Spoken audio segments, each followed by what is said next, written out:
எல்லாரும் வணக்கம். நான் உங்கள் சபரி டூரிசம். இப்போ நம்ம பார்க்க போகிறது தமிழ்நாட்டில் இருக்கிற முக்கிய நகரங்களை பற்றி, அதாவது மாநகரங்களை பற்றி.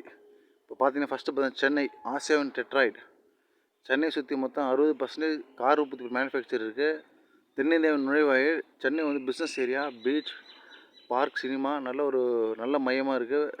அதிக மக்கள் இருக்காங்க. 1 கோடி மேல் மக்கள் இருக்கிறாங்க. 8 கோடி மக்கள் 1 கோடி மக்கள் சென்னையில் இருக்காங்க. சென்னை வந்து எக்ஸ்பென்சிவான சிட்டி. அடுத்தது நம்ம பார்க்க போகிறது மதுரை, 2வது சென்னை. மதுரை பார்த்திங்கன்னா பரோட்டா கடை, டீ கடை, நான்வெஜ் கடை, அப்புறம் மீனாட்சி அம்மன் கோயில், அப்புறம் பார்த்திங்கன்னா அங்கே இருக்கிற கள்ளழகர் கோயில் நல்ல ஃபேமஸான கோயில். அதே நேரத்தில் ரவுடிசமும் இருக்கும். நிறைய வன்முறை நிகழ்ச்சிகள் மதுரை நடக்கும். ஆனால் மதுரைக்காரங்க பாசக்காரங்கன்னு இருக்கட்டும் நிறைய பேர் இருக்காங்க. அன்பானவங்க நிறைய பேர் இருக்காங்க. கோயம்புத்தூர் நீங்கள் பார்த்தீங்கன்னா கோயம்புத்தூர் இயற்கை மண்டலம், கொங்கு மண்டலம். கோயம்புத்தூர் பார்த்திங்கன்னா தாவரங்கள், செடிகள், அப்புறம் பார்த்திங்கன்னா வாட்டர் ஆப்பிள், வாழைமரம், கரும்பு, மாங்காய், அப்புறம் பார்த்திங்கன்னா மலைகள், இயற்கை வளங்கள் போன்ற நிறைய இருக்குது. தென்னிந்திய மேன்செஸ்டர் அதிகம் பஞ்சு உற்பத்தி பண்ணுறது, பருத்தி பண்ணுறது கோயம்புத்தூர். திருச்சி பார்த்திங்கன்னா எண்ணெய் வித்துக்கள், தானியங்கள், சிறுதானியங்கள், அப்புறம் பார்த்திங்கன்னா வேர்க்கடலை, கரும்பு, அதெல்லாம் ரொம்ப ஃபேமஸாங்க. அப்புறம் இன்னொரு சிட்டி பார்க்குறோம் நம்ம திருநெல்வேலி, அல்வா ஃபேமஸ். திருநெல்வேலி வந்து வன்முறை நிகழ்ச்சி நடைபெற ஒரு மாவட்டம் திருநெல்வேலி.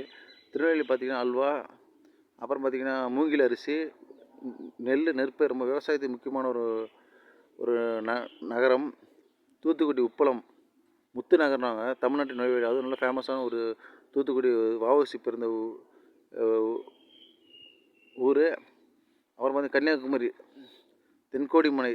தமிழ்நாட்டின் இந்தியாவின் தென்கோடிமலை பார்த்திங்கன்னா இந்திராமணி சொல்லுவாங்க. தமிழ்நாட்டில் பார்த்திங்கன்னா கன்னியாகுமரி பார்த்திங்கன்னா வாழை மரம், ரப்பர் மரம் ஃபேமஸ். இயற்கை வளங்கள் கொண்ட ஒரு மாவட்டம். நாகர்கோவில் மாநகராட்சி ஆகிடுச்சு. ஒசூர் பார்த்திங்கன்னா அதிக இண்டஸ்ட்ரியல் சிட்டி. வேலூர் வந்து பார்த்திங்கன்னா பிஸ்னஸ் சிட்டி, இண்டஸ்ட்ரியல் சிட்டி. அப்புறம் காஞ்சிபுரம் மாநகராட்சி, அதிக நகராட்சி கொண்டது, ஏரி மாவட்டம்னு சொல்லுவாங்க. செங்கல்பட்டு ஏரி மாவட்டம்னு சொல்லுவாங்க. அப்புறம் பார்த்திங்கன்னா முக்கியமானது பார்த்திங்கன்னா கடலூர் மாநகராட்சி ஆகப்பட்டது. சிதம்பரம் நடராஜர் கோயில். சிதம்பரம் பார்த்திங்கன்னா நெற்பயிர் ஃபேமஸ்ஸு. சிதம்பரத்தில் பார்த்திங்கன்னா முட்டை சட்னி ஃபேமஸ். நிறைய business centre, Annamalai university medical college இருக்குது. அப்புறம் பார்த்திங்கன்னா தேனியும் நல்ல வளமான ஒரு இடம், திராட்சை தோட்டம் அதிகம் தேனியில். அப்புறம் இன்னும் சூப்பரான இடம் பார்த்திங்கன்னா திருவண்ணாமலை மாநகராட்சி கோயில் நகரம்னுவாங்க. சிதம்பரத்தையும் கோயில் நகரம்னுவாங்க. காஞ்சிபுரத்தையும் கோயில் நகரம், மதுரை கோயில்களையும் நகரம்னுவாங்க. தமிழ்நாட்டில் முக்கியமாக பார்த்திங்கன்னா சேலம் மாம்பழத்துக்கு ஃபேமஸ். அதேமாதிரி பார்த்திங்கன்னா பட்டு, தறி, நெசவு ஃபேமஸ். கோயம்புத்தூர், திருப்பூர், ஈரோடெலாம் பார்த்திங்கன்னா நெசவு, ஜவுளி பள்ளத்தாக்குறாங்க. தமிழ்நாடு வந்து உலகின் சொர்க்க பூமி. ஆனால் மக்கள் வந்து இயற்கை வளங்கள் மக்கள் அனுபவிக்காமல் இருக்காங்க. யாராவது வீடியோ பிடிச்சது லைக்